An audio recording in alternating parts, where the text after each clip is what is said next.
बच्चों, आज मैं तुमसे एक ऐसी बात कहने आया हूँ जो अगर तुम्हारे हृदय में उतर गई तो मैं वचन देता हूँ तुम्हारी जिंदगी बदल जाएगी। हर बच्चा कहता है, महाराज जी मेरा पढ़ाई में मन नहीं लगता। मन तो कभी किसी में नहीं लगता। मन तो चंचल है, बंदर की तरह कूदता है, भटकता है। उसे पकड़ना ही साधना है और वही साधना स्टडी कहलाती है। पर आज मैं तुम्हें 3 ऐसे सूत्र दूंगा जो अगर तुमने अपनाए तो मन भी वश में होगा और सफलता तुम्हारे चरण चूमेगी। लेकिन एक शर्त है, जो मैं कहूंगा उसे सुनना ही नहीं, जीना भी होगा। अगर फिर वही पुरानी आदतें रही तो वही हाल रहेगा, ना मन लगेगा ना जीवन आगे बढ़ेगा। पहला सूत्र, कारण खोजो। जब तक तुम्हारे पास पढ़ने का कारण नहीं होगा, तुम्हारा मन पढ़ाई में कैसे लगेगा। अगर मैं तुमसे कहूं कल सुबह 4 बजे उठ जाना, तो तुम उठोगे?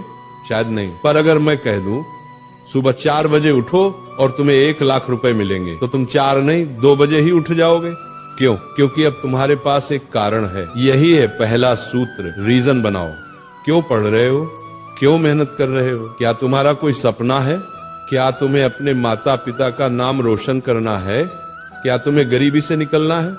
जिस दिन तुम्हें अपने आप को पता चल गया, उस दिन से अपने आप रास्ता दिखने लगेगा। फिर न तो आलस रहेगा न मन का बहाना। फिर किताबें भी तुम्हें आकर्षित लगेंगी, क्योंकि अब तुम्हारे भीतर आग जल चुकी होगी। मुझे कुछ बनना है। दूसरा सूत्र, एक समय में एक ही साधना।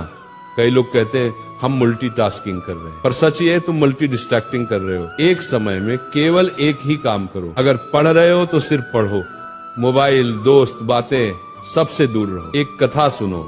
एक व्यक्ति ने 100 जगह 1-1 फुट का गड्ढा खोदा और एक ने एक ही जगह 100 फुट का। पहले वाले को पानी नहीं मिला, दूसरे को स्रोत मिल गया।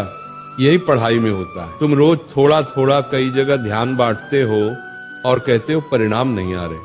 ध्यान बांटने से फल नहीं मिलता, ध्यान केंद्रित करने से वरदान मिलता है। इसीलिए जब पढ़ाई करो तो वही तुम्हारी पूजा हो, वही तुम्हारी साधना हो। पढ़ाई के समय किताबें तुम्हारी माला बने, शब्द तुम्हारे मंत्र बने और एकाग्रता तुम्हारा ध्यान बने। तीसरा सूत्र, डिस्ट्रैक्शन ही पतन का कारण है।